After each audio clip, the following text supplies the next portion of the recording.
In the lawless autumn of 1879, 4 years before the notorious Bold Knobbers vigilante groups would officially organize to terrorize the Missouri Ozark region, the isolated mountain settlement of Cedar Ridge existed in constant fear of violence from bushwhackers, outlaws, and the simmering post-Civil War tensions that had transformed the once peaceful hills into a lawless territory where justice came from the barrel of a gun rather than courthouse proceedings or civilized legal frameworks that governed more established communities throughout the American frontier. Evangeline Blackwood's arrival in Cedar Ridge during the first week of October created immediate fascination among the 47 families who comprised the settlement's entire population, as her striking beauty and tragic circumstances presented a combination of romantic opportunity and genuine humanitarian crisis that drew sympathy from women and competitive attention from unmarried men who had limited social opportunities in the isolated mountain community where eligible women remained scarce throughout the harsh frontier conditions. The burned ruins of the Blackwood family homestead, located 15 miles south of Cedar Ridge, on a remote ridge that commanded sweeping views of the surrounding Ozark wilderness, told a story of violence that local authorities attributed to the ongoing guerrilla warfare between competing factions of bushwhackers and vigilantes who had transformed the region into a battlefield where families like the Blackwoods became victims of circumstances beyond their control or understanding. Evangeline's account of the tragedy that destroyed her family revealed memory gaps and emotional trauma that prevented her from providing clear details about the night her parents and 2 brothers were killed while their homestead burned around them. Though her physical condition upon arrival at Cedar Ridge, disheveled, exhausted, and wearing a blood-stained dress, suggested she had witnessed horrors that exceeded normal frontier violence and entered territory of supernatural or ritualistic brutality.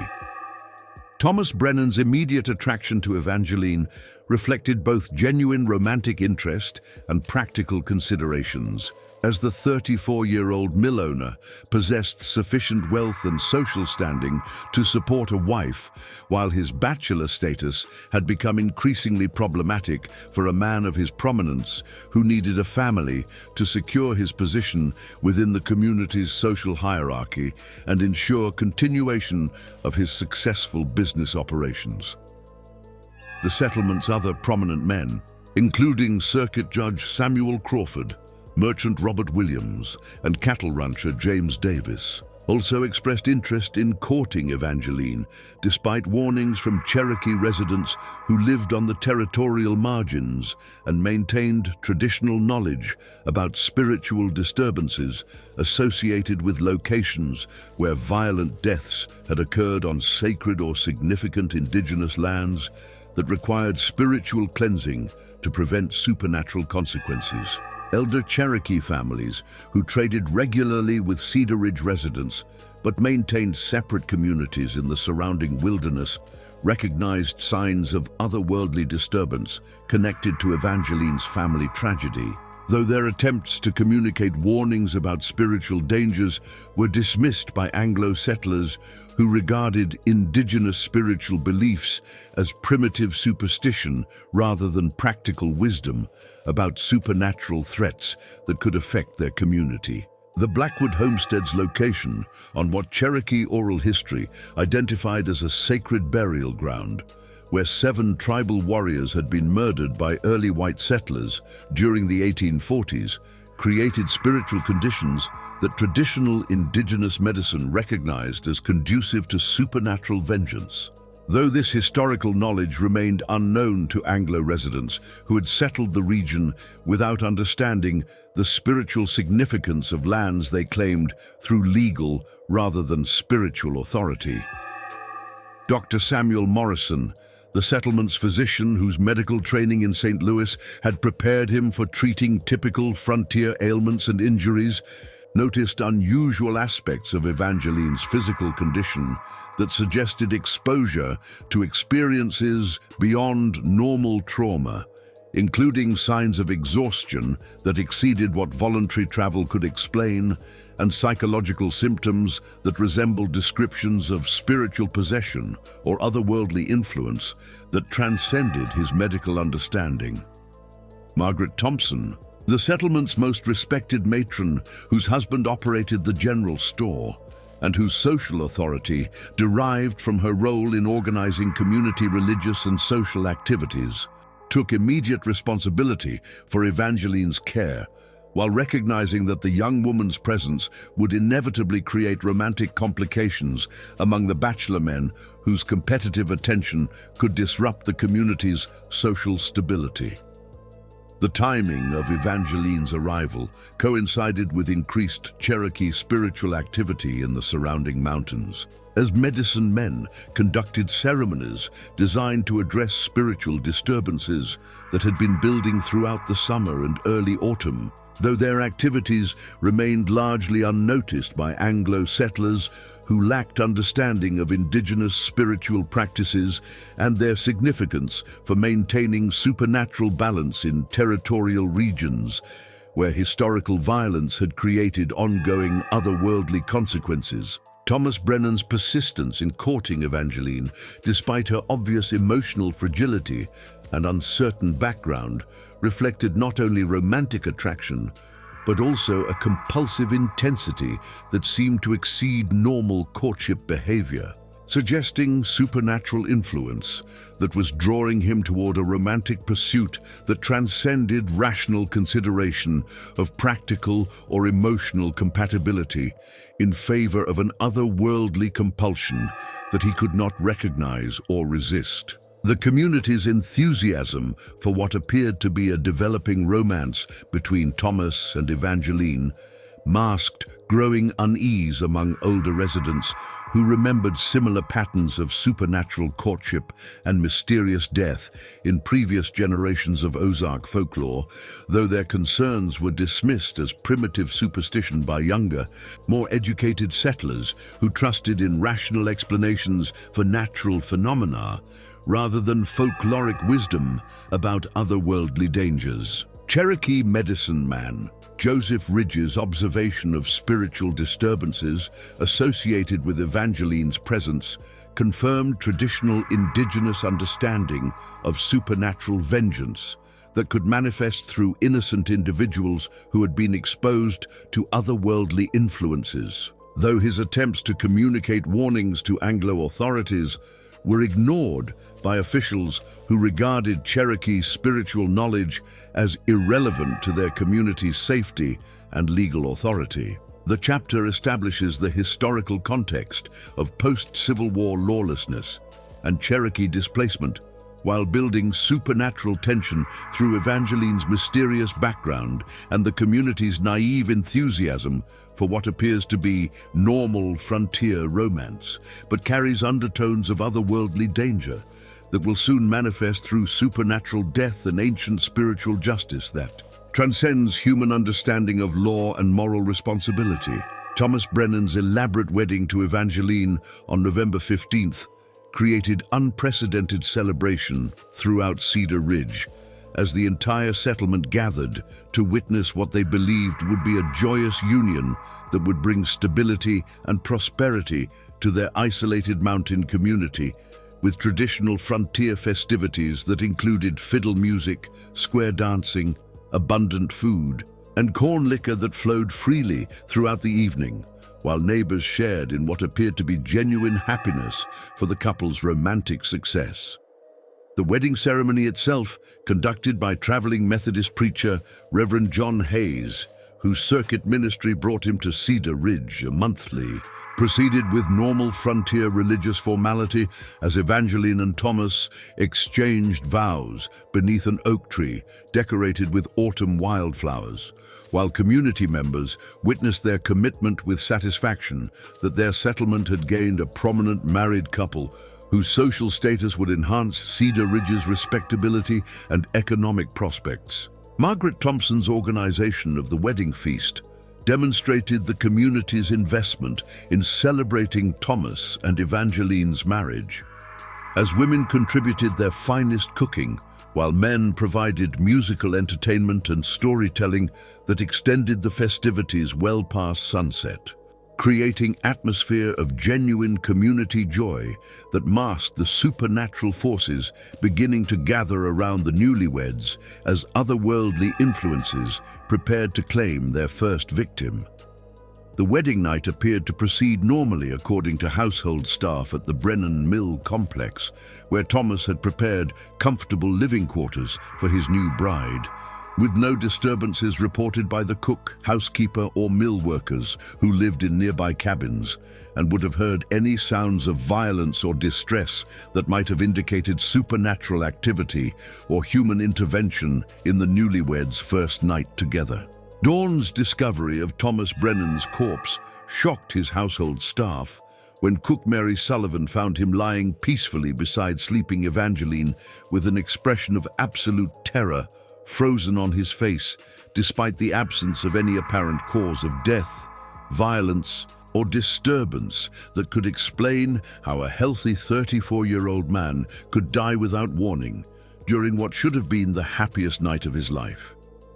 Dr. Samuel Morrison's immediate medical examination revealed no evidence of poison, disease, injury, or any natural cause that could account for Thomas's death, while his peaceful sleeping position beside Evangeline suggested he had died without struggle or awareness of danger, creating a medical mystery that challenged everything Morrison had learned during his training in St. Louis about diagnosing causes of death in frontier communities. Evangeline's genuine bewilderment and grief upon awakening to discover her husband's corpse seemed to eliminate deliberate murder as a possibility, as her emotional reactions appeared completely authentic, while her own physical condition showed no signs of violence, supernatural influence, or knowledge about what had occurred during the night that had claimed Thomas's life through unknown and invisible means. The community's initial response focused on rational explanations, including possible heart failure, stroke, or other natural causes that might affect apparently healthy individuals, though Dr. Morrison's thorough examination revealed no medical evidence to support any conventional diagnosis, while Evangeline's distress and confusion created sympathy rather than suspicion among neighbors who had witnessed her obvious affection for Thomas. Cherokee residents who learned of Thomas's mysterious death through trading relationships with Cedar Ridge families recognized spiritual significance in the circumstances that suggested supernatural intervention, though their attempts to share traditional knowledge about otherworldly dangers were dismissed by Anglo authorities who preferred medical rather than spiritual explanations for unexplained deaths in their community.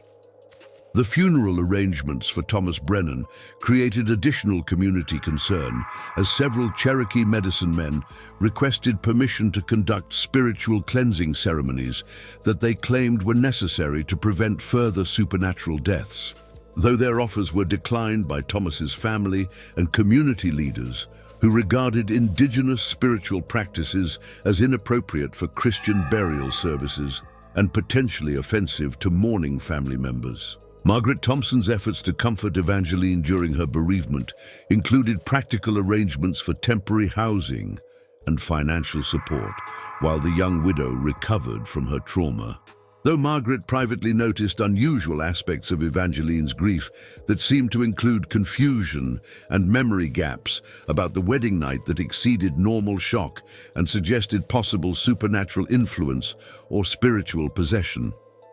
Dr. Morrison's private consultation with Cherokee medicine man Joseph Ridge about Thomas's inexplicable death revealed traditional indigenous understanding of spiritual vengeance that could manifest through supernatural possession of innocent individuals. Though Morrison's medical training created skepticism about spiritual explanations for phenomena that he believed must have natural causes despite the absence of medical evidence. The mill workers' accounts of the wedding night included reports of unusual atmospheric conditions, including sudden temperature drops, strange sounds from the surrounding forest, and an otherworldly stillness that had settled over the mill complex during the hours when Thomas's death occurred, though these observations were attributed to natural weather patterns rather than supernatural activity by officials investigating the mysterious circumstances. Evangeline's insistence that she remembered nothing unusual about her wedding night beyond falling asleep beside her new husband created additional mystery about how Thomas could have died without her awareness, while her genuine confusion about the circumstances suggested either complete innocence or supernatural influence that had erased her memory of otherworldly events that had claimed her husband's life. The settlement's growing unease about Evangeline's presence reflected not suspicion of deliberate wrongdoing, but recognition that her marriage had resulted in inexplicable death that challenged their understanding of natural law and created fear that supernatural forces might threaten other community members who became romantically involved with the mysterious widow whose tragic history seemed to bring misfortune to those closest to her. Community speculation about possible explanations for Thomas's death included theories about curse, spiritual vengeance, or other worldly justice, though such discussions were conducted in whispers rather than public forums, as residents struggled to balance rational skepticism with growing recognition that conventional explanations could not account for the supernatural circumstances that had claimed one of their most prominent citizens. The chapter builds folkloric horror through the contrast between normal wedding celebrations and inexplicable supernatural death, while establishing the pattern that will define Evangeline's subsequent marriages and the community's growing recognition that they are confronting forces beyond their understanding that operate according to spiritual rather than natural laws. The supernatural pattern became undeniably established during the following months, as Evangeline remarried 3 additional times to prominent Cedar Ridge leaders, with each marriage following identical circumstances of elaborate wedding ceremonies followed by inexplicable death at dawn, creating a consistency that defied rational explanation, while systematically eliminating the settlement's most influential men through otherworldly means that transcended human understanding of causation and responsibility. Circuit Judge Samuel Crawford's courtship of Evangeline during December 1879 reflected both genuine romantic attraction and community pressure for prominent men to provide protection and support for the grieving widow, though his pursuit displayed the same compulsive intensity that had characterized Thomas Brennan's behavior, suggesting supernatural influence that drew suitable victims toward their doom, regardless of rational consideration or personal safety concerns. Harold Whitmore's arrival in Cedar Ridge as a traveling journalist documenting frontier life coincided with Judge Crawford's wedding to Evangeline on January 28, 1880, enabling him to observe the elaborate celebration that preceded Crawford's mysterious death and begin systematic investigation of supernatural phenomena that local residents preferred to attribute to coincidence rather than otherworldly vengeance that challenged their understanding of natural law and divine justice. Dr. Morrison's examination of Judge Crawford's corpse revealed circumstances identical to Thomas Brennan's death: peaceful sleeping position, expression of absolute terror, and complete absence of medical evidence that could explain how a healthy 52-year-old man could die without apparent cause during his wedding night, while Evangeline's bewilderment and grief remained consistent with genuine innocence despite the obviously supernatural pattern that was emerging. Merchant Robert Williams's courtship of Evangeline following Judge Crawford's death demonstrated the compulsive nature of supernatural attraction that drew prominent men toward romantic pursuit, despite growing awareness of the deadly pattern, as Williams expressed desperate intensity that exceeded normal romantic interest and suggested otherworldly compulsion that overrode survival instincts and rational fear of supernatural consequences. Whitmore's systematic documentation of witness testimonies revealed disturbing consistency in accounts of atmospheric disturbances that preceded each death, including sudden temperature drops, unusual forest sounds, and otherworldly stillness that settled over wedding locations during the hours when victims died, creating evidence of supernatural activity that challenged journalistic objectivity while suggesting otherworldly rather than natural explanations for the mysterious deaths. Cattle rancher James Davis's marriage to Evangeline on April 15th followed the same pattern as previous weddings, with community celebration that masked growing fear about supernatural consequences, while Davis displayed the same compulsive romantic intensity that had characterized earlier victims, suggesting that spiritual forces were systematically selecting and compelling suitable targets toward their otherworldly doom through matrimonial death.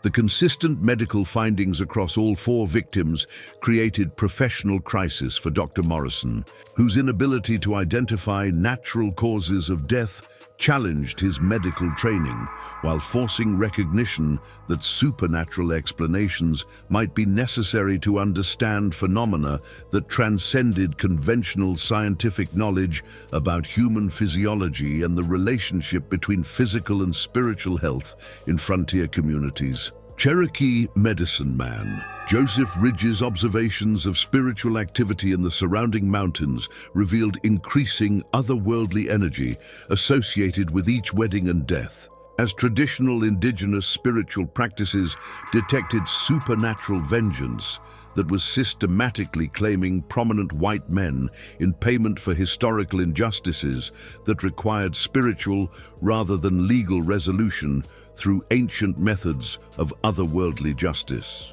Community attitudes toward Evangeline evolved from sympathy to fearful fascination, as residents recognized that her marriages invariably resulted in supernatural death. Yet prominent men continued pursuing her with desperate intensity that suggested otherworldly compulsion rather than normal romantic attraction, creating patterns that defied rational explanation, while systematically eliminating local leadership through supernatural means. Whitmore's investigation into the historical background of Evangeline's family homestead began revealing connections between her tragic circumstances and Cherokee territorial claims to sacred lands where violent deaths had occurred during previous decades, suggesting that ancient spiritual forces might be using her as an instrument of supernatural vengeance against the settler class, responsible for historical injustices and territorial displacement. The Bald Knobber organization's early formation during 1880 created additional tension in the region as vigilante groups sought to impose law and order through violence, while remaining unaware that supernatural forces were systematically eliminating prominent community leaders through otherworldly justice that operated according to spiritual rather than human authority and moral frameworks that transcended legal jurisdiction. Margaret Thompson's growing concern about Evangeline's presence in the community reflected not personal animosity, but recognition that supernatural patterns were threatening Cedar Ridge's social stability, while creating fear among women whose husbands might become targets of the same otherworldly compulsion that had drawn previous victims toward their matrimonial doom through spiritual rather than human agency. The economic impact of losing 4 prominent men within 6 months created practical crisis for Cedar Ridge as the mill, court, store, and ranch operations required new leadership, while community members struggled to balance economic necessity with supernatural fear that prevented normal business relationships and social interactions with the cursed widow, whose presence had brought otherworldly death to their settlement. Dr. Morrison's private correspondence with medical colleagues in St. Louis revealed his professional frustration with supernatural phenomena that challenged medical science while forcing recognition that frontier communities might encounter otherworldly dangers that exceeded conventional understanding of health, disease, and death, creating need for spiritual as well as medical approaches to protecting community welfare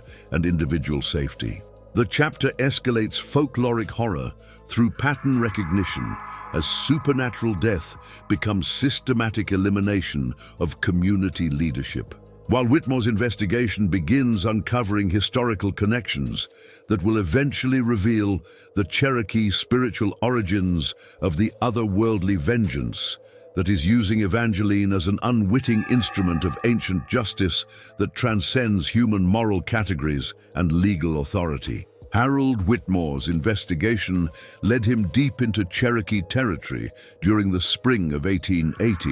when his systematic research into the historical background of supernatural deaths brought him to the reservation where medicine man Joseph Ridge maintained traditional spiritual knowledge about otherworldly disturbances that had been affecting the region since violent incidents during the 1840s created ongoing spiritual imbalance requiring supernatural resolution through ancient Cherokee justice. Joseph Ridge's revelation that Evangeline's family homestead had been constructed directly upon a sacred Cherokee burial ground where 7 tribal warriors had been brutally murdered by early white settlers in 1847 provided the spiritual explanation for supernatural vengeance that was systematically claiming prominent Anglo men as payment for historical injustices that transcended normal temporal boundaries and legal jurisdiction while demanding otherworldly rather than human resolution. The medicine man's detailed account of the original massacre revealed that the 7 Cherokee warriors had been traveling peacefully through their traditional territorial boundaries when they were ambushed by settlers who feared indigenous resistance to their expanding claims on Cherokee lands, leading to brutal killings that included torture and desecration of bodies that violated both Cherokee spiritual law and natural justice while creating supernatural debt that demanded equivalent payment. Traditional Cherokee spiritual understanding of otherworldly vengeance explained that murdered warriors' spirits had remained bound to the sacred burial ground where their desecrated remains created ongoing spiritual disturbance that would eventually manifest through systematic elimination of 7 prominent representatives of the settler class responsible for the original injustice. While innocent individuals exposed to supernatural influence could become unwitting instruments of ancient justice, Joseph Ridge's explanation of Evangeline's role as unconscious agent of Cherokee spiritual vengeance revealed that her childhood exposure to otherworldly influences at the burial ground, where her family built their homestead, had created spiritual vulnerability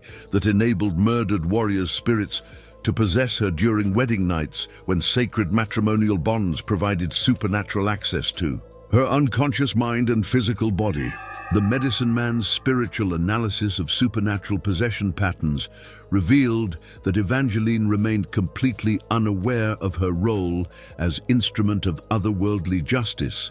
because Cherokee spirits took control of her consciousness during sleep while using her physical form to exact spiritual payment from victims who represented the same settler class responsible for the original massacre, creating supernatural death that appeared natural while serving ancient justice.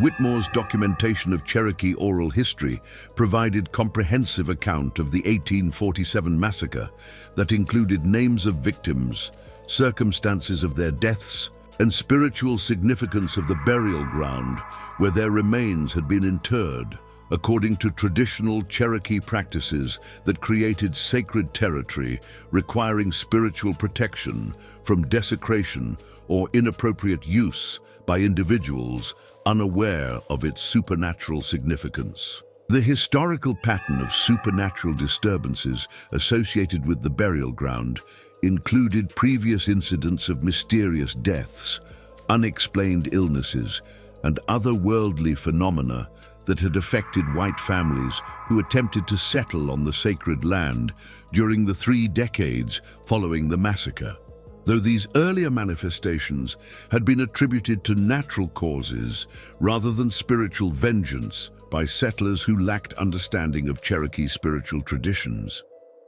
Dr. Morrison's consultation with Joseph Ridge about medical aspects of supernatural death revealed that victims died from spiritual rather than physical causes, as their life force was claimed by vengeful Cherokee spirits who extracted payment for historical injustice through otherworldly means that transcended conventional understanding of human physiology while serving ancient justice that operated according to spiritual rather than natural law. The medicine man's spiritual guidance about supernatural possession explained why traditional medical examination could not determine causes of death.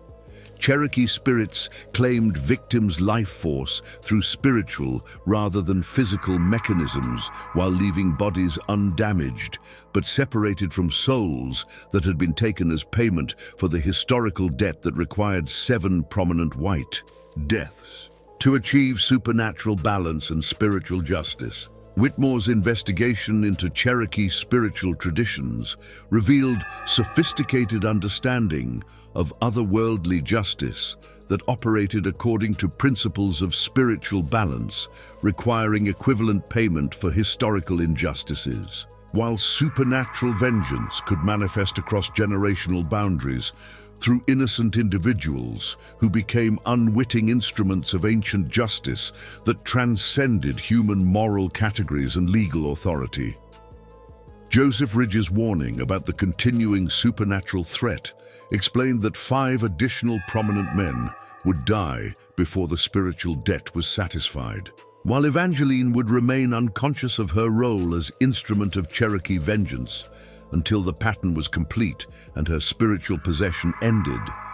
though her increasing psychological trauma suggested growing subconscious awareness of otherworldly activities occurring during her wedding nights. The medicine man's spiritual assessment of Evangeline's condition revealed that her genuine grief and confusion reflected authentic emotional responses to circumstances beyond her conscious control, while her unconscious role as agent of supernatural vengeance created psychological burden that would eventually manifest through complete mental breakdown, unless the spiritual pattern was interrupted through Cherokee ceremonial intervention or natural completion of the otherworldly justice. Cherokee traditional knowledge about spiritual cleansing and protective ceremonies provided potential methods for interrupting supernatural vengeance before additional deaths occurred, though such intervention would require cooperation from Anglo authorities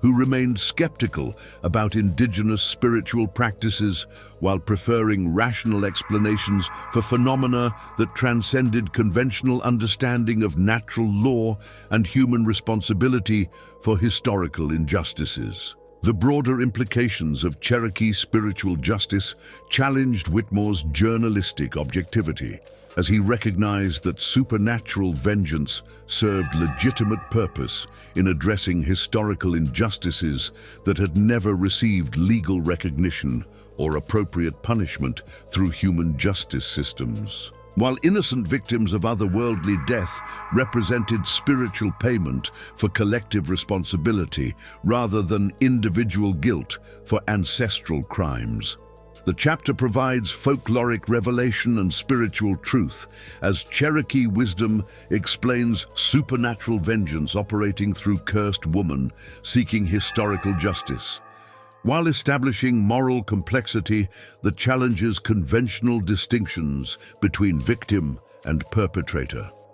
When otherworldly forces exact payment for collective historical guilt through systematic elimination of contemporary representatives of the settler class responsible for original injustices. The supernatural pattern's climax arrived when Sheriff Thomas McGrath, the 43-year-old lawman who had been investigating the previous mysterious deaths with growing desperation and professional frustration, became irresistibly compelled to court Evangeline despite his rational understanding of the deadly pattern that had claimed 6 prominent men, demonstrating the overwhelming power of Cherokee spiritual influence that drew suitable victims toward their otherworldly doom regardless of conscious awareness or professional duty. McGrath's wedding to Evangeline on September 21, 1880, proceeded with subdued ceremony as community members gathered reluctantly to witness what they recognized would likely be the sheriff's final night alive. Though their inability to prevent the supernatural compulsion that drove him toward matrimonial death revealed the powerlessness of human authority against otherworldly forces that operated according to spiritual rather than natural law. The 7th supernatural death occurred at dawn following McGrath's wedding night, as household staff discovered his corpse lying peacefully beside Evangeline with the same expression of absolute terror that had characterized all previous victims, while Dr. Morrison's examination revealed identical circumstances of death without apparent cause, completing the spiritual pattern that Cherokee tradition required to satisfy the supernatural debt for 7 murdered warriors. Evangeline's horrifying awakening to consciousness of her role as instrument of Cherokee vengeance occurred when she discovered McGrath's body and experienced vivid flashbacks revealing her unconscious actions during each wedding night. As suppressed memories of spiritual possession flooded her awareness, while Cherokee spirits withdrew their otherworldly influence, now that ancient justice had been achieved through systematic elimination of 7 prominent white men. Harold Whitmore's presence during Evangeline's psychological breakdown enabled him to document her terrified confessions about supernatural experiences that included detailed accounts of Cherokee spiritual possession, otherworldly visions of the original massacre, and complete awareness of her unconscious role in executing ancient justice through matrimonial death that had systematically eliminated representatives of the settler class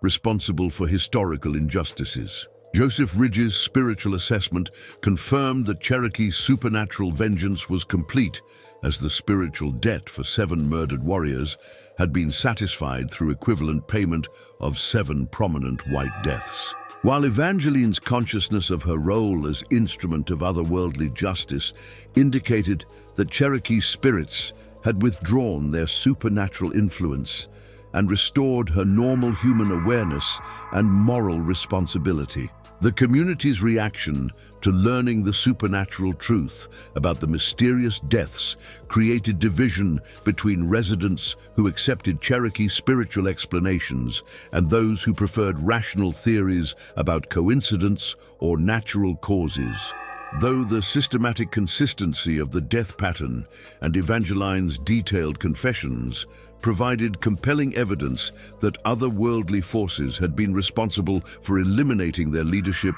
through ancient justice, Evangeline's recognition that her continued presence in Cedar Ridge posed ongoing supernatural danger to any man who might attempt courtship forced her decision to exile herself from human contact. As Cherokee spiritual traditions warned that residual otherworldly influence could trigger additional supernatural death if she remained accessible to potential romantic partners who might reactivate dormant spiritual possession. The tragic irony of Evangeline's situation became evident as she realized her genuine desire for love and marriage had been systematically corrupted by Cherokee spirits who used her unconscious matrimonial bonds as opportunities to exact supernatural vengeance, while her authentic grief for each victim reflected conscious emotional responses to circumstances that her unconscious mind had orchestrated through spiritual possession and otherworldly justice. Dr. Morrison's final examination of Sheriff McGrath confirmed medical patterns consistent with all previous supernatural deaths, while documenting Evangeline's psychological transformation from unconscious agent of Cherokee vengeance to fully aware victim whose moral burden exceeded her capacity for continued social existence. requiring permanent separation from human contact to prevent future supernatural death. Whitmore's journalistic documentation of the complete supernatural pattern provided comprehensive record of Cherokee spiritual justice that had operated through systematic elimination of 7 prominent settlers as payment for historical massacre, while revealing complex moral questions about collective responsibility for ancestral crimes and the legitimacy of otherworldly vengeance that transcended human legal authority and temporal boundaries. The community's gradual recovery from supernatural terror involved recognition that Cherokee spiritual justice had achieved its purpose through otherworldly means that exceeded human understanding, while the elimination of prominent leadership created opportunities for new social structures that might incorporate greater respect for indigenous territorial rights and spiritual traditions that govern supernatural as well as natural relationships. Evangeline's final preparation for wilderness exile included spiritual guidance from Joseph Ridge about protective ceremonies that would prevent future supernatural possession while enabling her survival in mountain territory where Cherokee spirits maintained traditional authority. Though her voluntary separation from human contact represented permanent sacrifice of normal social existence to protect others from residual otherworldly dangers. The medicine man's blessing for Evangeline's exile recognized her unwitting service as instrument of Cherokee justice, while acknowledging her personal suffering as innocent victim of supernatural circumstances beyond her control, creating spiritual balance between otherworldly vengeance and human compassion that honored both Cherokee traditional law and universal moral principles governing individual responsibility. Community members' final encounters with Evangeline before her disappearance into Ozark wilderness revealed their recognition of her tragic heroism in choosing permanent exile to protect others from supernatural danger, while her acceptance of lifelong isolation demonstrated moral courage that transcended personal desires in favor of collective safety and spiritual responsibility for otherworldly forces she could not control. The story's conclusion established Evangeline as another ghost legend in Ozark folklore, while Cedar Ridge slowly rebuilt its leadership and social structures with greater awareness of Cherokee spiritual traditions and historical injustices that required ongoing respect and acknowledgement to prevent future supernatural vengeance, creating lasting change in community attitudes toward indigenous territorial rights and spiritual authority. Harold Whitmore's published account of the supernatural events provided national documentation of Cherokee spiritual justice while challenging readers to consider complex moral questions about historical guilt, otherworldly vengeance, and individual responsibility for collective crimes that transcended temporal boundaries through spiritual rather than legal mechanisms of justice and accountability. The broader implications of Cherokee supernatural justice demonstrated how historical injustices could manifest through otherworldly means that exceeded human legal authority while requiring spiritual rather than temporal resolution, creating precedents for understanding indigenous territorial rights and spiritual traditions as legitimate frameworks for addressing ancestral crimes through supernatural as well as natural mechanisms of justice and moral accountability.